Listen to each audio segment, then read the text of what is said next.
They say money makes the world go round. And if you don't have enough money, your world is going to be going around very slowly. Hi, my name is Ifan Yuba, and you're welcome to 360 Degrees Mastery.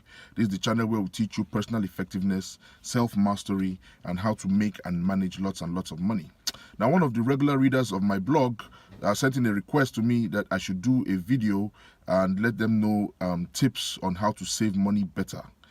Now, that being said, I'm going to go ahead and give you 5 tips to help you save money better. Now, tip number 1 is the most common one, is the most popular one. Make a budget and monitor your expenses. Now, even though it's the most common advice for saving money, it's actually the most difficult to follow, because to make a budget and to follow a budget requires a lot of discipline. If you don't have discipline, then you cannot be able to monitor your money. So what I advise people to do is you can start with a simple Excel sheet. If you're not trained in accounting, if you can't keep a ledger, start with a simple Excel sheet where at the beginning of the month or towards the end of the month, you will write out all your expenses for that period. If you're a salary earner or if you're a business person, you can check your profits and write out your expenses at the end of the month and apportion as much as you need to apportion, or as much is available for each of those expenses. So, and monitor these expenses. You can keep a separate Excel sheet so that when you actually do spend money, you can write it down.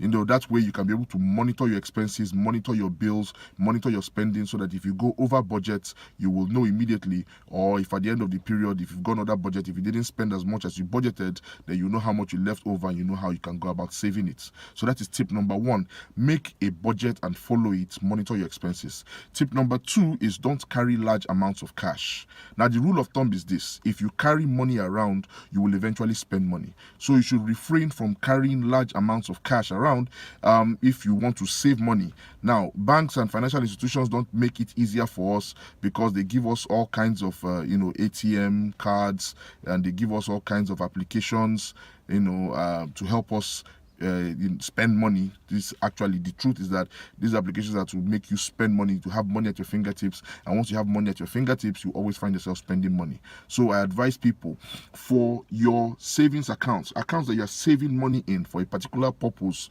do not carry an ATM card around.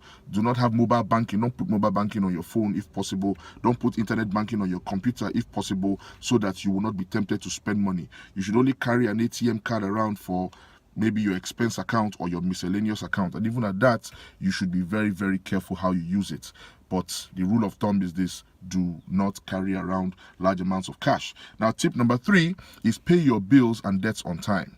Now, if you do not pay your bills on time, it tends to have a snowball effect. They continue to grow and grow, they add to each other, and they continue to have interest payments stacked upon them until a point where it will become so large, it will start gulping large amounts of money from your savings. So my advice to people is this: pay your bills on time, pay your debts on time. If you can't pay the day the bill comes, then pay it as soon as possible, apportion money to it, and make sure that the bill is paid.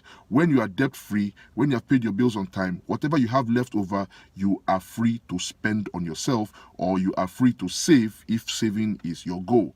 Then tip number 4 is learn to say no. You're not Father Christmas. You can't help everybody. You can't give to everybody. You can't spend on everybody. If you're that type of person that when you hang out with your friends, you bring out your wallet, you want to pay everybody's bill, or you want to have 3, 4, 5 girlfriends at the same time, or you want to be generous to all your family members and spend all your money on them, you should learn to say no. Not every request is meant to be attended to. Not every request for money should get you to start spending your money immediately. Learn to say no. You should know the people who you will help, know the people who you cannot help. Those people that you can help, the amount to which you can help them without rendering yourself bankrupt or without putting yourself in financial difficulty, then you can go ahead and help them. But for the others, just learn to say no.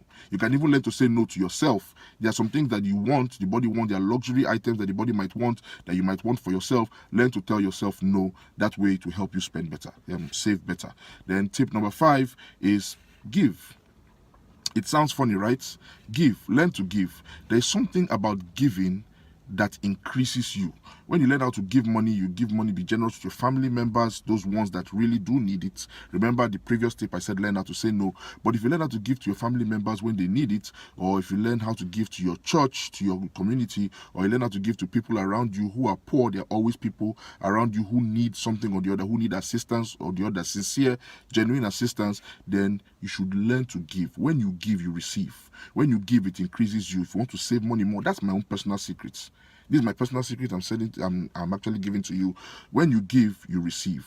If I have money, if I have a little bit of money, I want to save money, and that money is too small for me to do the thing I want to do, it is too small that I feel that it will not impact my savings enough in the time I have allotted to me. What do? I look for a cause, I look for somebody who needs it, or I just go to my church, and when it is time to give, I give that money. And I'm giving that money is a seed because I know that it's coming back with increase. So tip number 1, make a budget and follow it. Monitor your expenses. Tip number 2, don't carry large amounts of cash. Avoid using your mobile banking, your internet banking willy-nilly. Only use it for your business transactions. Don't use it for your savings accounts. Then tip number 3 is pay your debts and bills on time. Tip number 4 is learn to say no. And then tip number 5 is learn to give. My name is Ifeanyi Ubah, and this is 360 Degree Mastery. If you like the video, if you like the tips, then you can go ahead and click like on the video, or if you have something else to add or something you don't agree with, then you can leave a comment in the space below. Subscribe to our channel so you can know when new videos are coming out. Go out and continue being successful. My name is Ifeanyi Ubah. Thank you.